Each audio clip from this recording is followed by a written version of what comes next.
road rant. I don't know how well you can hear me.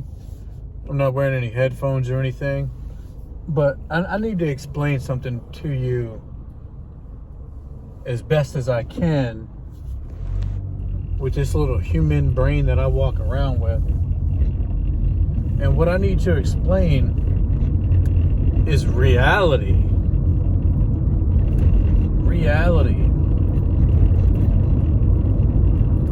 And I need to explain reality as opposed to and as distinct from perception. Okay? Perception is a human's ability to observe reality. Perception is not a human's ability to generate reality. Because we have a thing in our brain called imagination.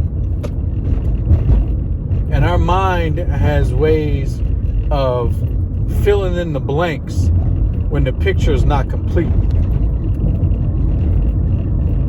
So that we have a certain sense of sanity. Because if things are left open-ended and confusing, our mind is obsessed with continuously working on it until we close that loop. So to do so, our mind will kind of fill in the gaps. It'll kind of do the punctuation. It'll do the grammar check. It'll do the spell check to make what we perceive into a cohesive and comprehensive, at least enough to use, sense of reality. But our perception of reality is not reality. Let me be clear about that again. Your perception of reality is not reality. Now, the goal is to seek truth. Truth is reality. Truth is objective. Reality is objective, meaning regardless of who you are, where you're at, what you're doing, what you've experienced, how you feel, what you think, what you believe, or anything else, reality exists and it's consistent.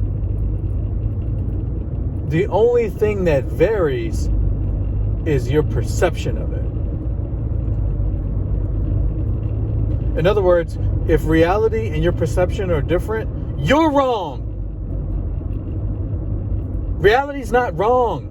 Reality isn't right nor wrong. It is what it is. Reality is what it is. And if your perception of it doesn't match, it's because you're wrong. That's why. I'm so sick of people pretending that reality is subjective. It's not. Perspective is subjective. Belief, opinions, subjective. Reality is not subjective. What you do with reality is subjective. You choose to do what you want with reality as you perceive and understand it to your limit. You operate as well as you can within the confines of your own limitations. That's reasonable. But you don't get to decide what reality is just because of your fucking feelings. And there's nothing more subjective than feelings. They're personal, they're volatile, they're dynamic, they're unreliable, they're selfish. I mean, to think that the way a person feels internally or what a person thinks internally determines reality externally is delusional. It's delusional. Sure, that's how you'd want it to be. And you can change reality to a certain degree by your own capacity to create change in the world. Like, you can change reality, but you can change it by making it change. You can't change it just by being wrong about it. Right? Your perception of it isn't a different reality. Your perception of it is wrong. Okay? Now, this isn't to downplay or to discount your experiences. Everybody has unique experiences. Everybody has their own lives, and everybody is a combination of everything that's happened to them and everything that they're a part of and everything that's a part of them. You know, like, you don't really exist as a unique, isolated individual free of influence and the components of others. You are what happens when the people in your lineage combine. You are what happens when that physical material and that esoteric energy grows up in a certain environment. You are the result of things. You are the product of reality. You are not the decider of it.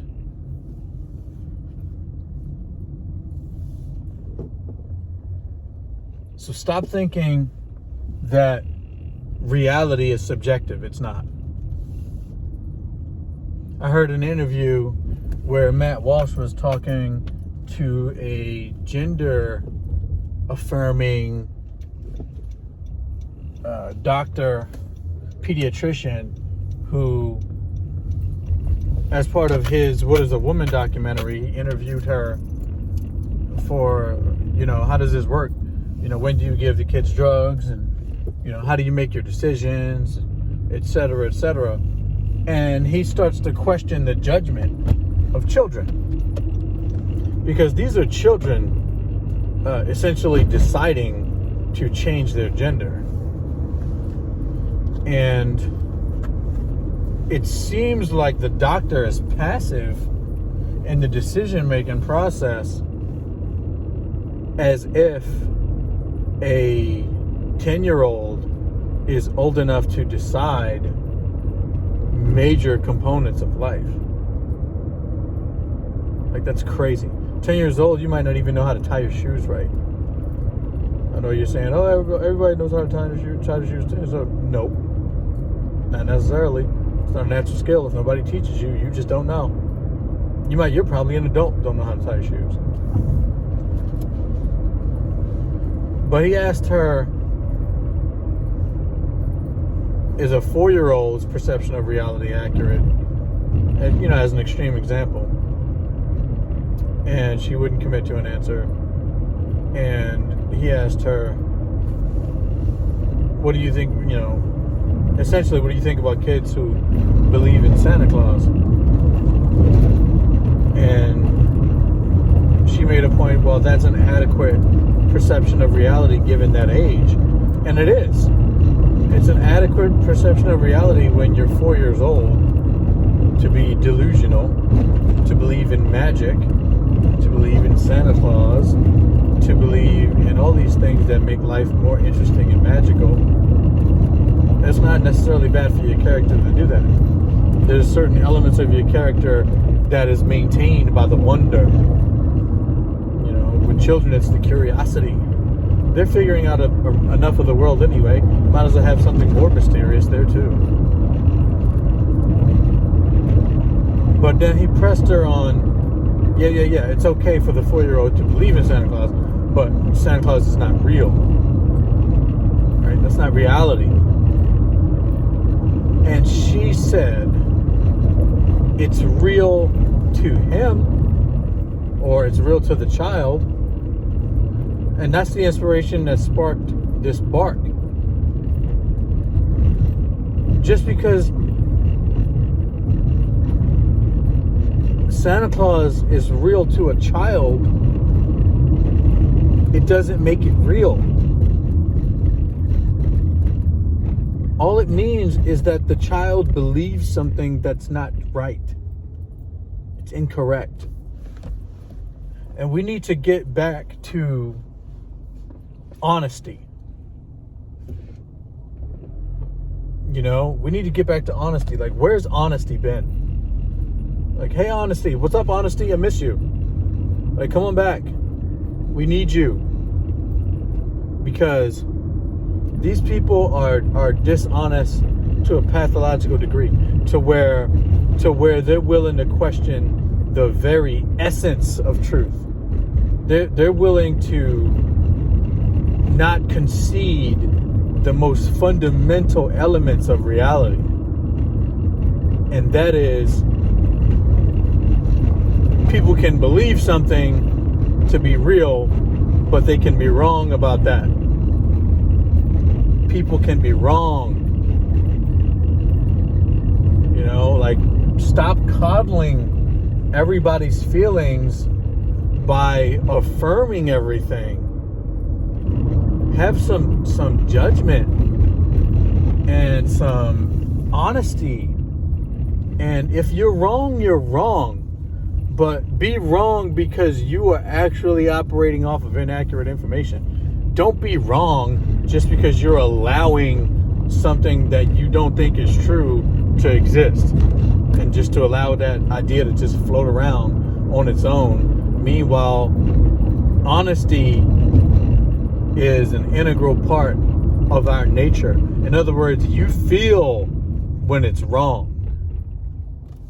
I don't have to explain right and wrong to you. It's in your nature to detect it. And when you know something is wrong and you allow it to continue, or even worse, you play along with it, that's a problem. That's building a world of delusion. And you wonder why people are not functioning at the highest level. You're wondering why people are not thriving. In order to thrive, your perception of reality needs to be close to reality. At least functionally close enough to where your behavior doesn't oppose nature. Because your perception is shit. Your perception of reality could be very, very, very wrong.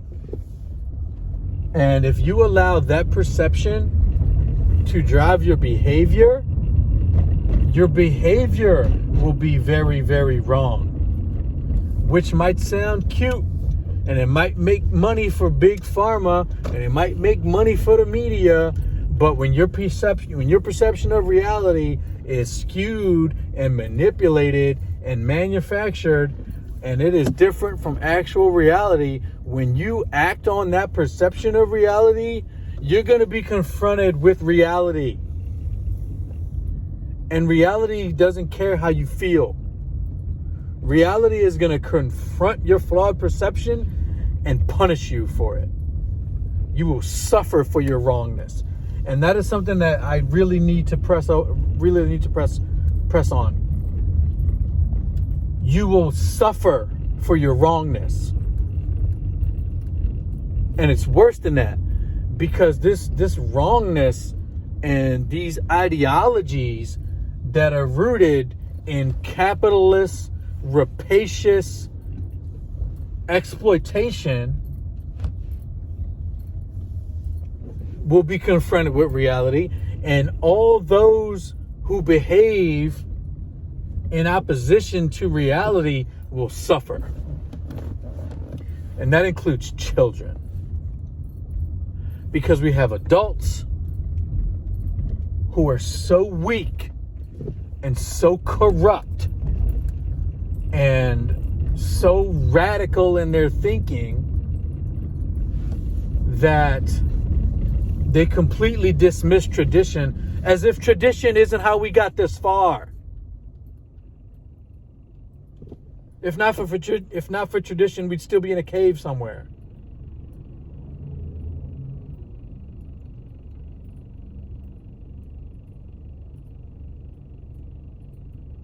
But we got people out there who are lying to children.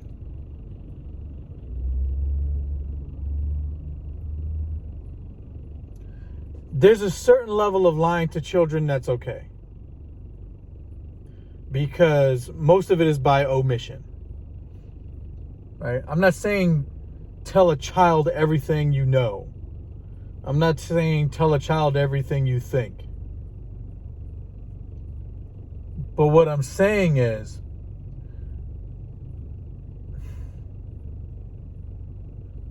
think it through. I'm saying think it through. Because you're not always going to be there to affirm a child's delusion. You're not always going to be there to help perpetuate some subjective version of reality, aka perspective. You're not always going to be there to protect this child from reality. You're not going to be there to protect the child from the truth. Because the truth don't take days off. The truth is working 24/7, 365. And at a certain point, the ability for that child, or even as an adult, the ability for that person to avoid reality is going to fade and fail and collapse. And the ability to avoid reality will no longer exist. The subjective version will crumble. And with it will come the suffering of having to negotiate reality, complete with the neglect that you have given to reality thus far. And you have to reconcile the behavior that you've done that has been, even in ignorance, in opposition to reality. Because reality wants its bills paid. Reality knows you owe it a certain amount of conformity, and you are behind because you've been living a lie.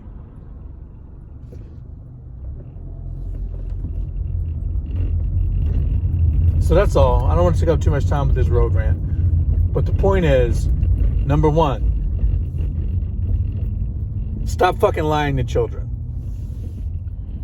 If a child is confused, it is the adult's job to reconcile and present reality. It's the adult's job to reconcile confusion, not to perpetuate and increase it.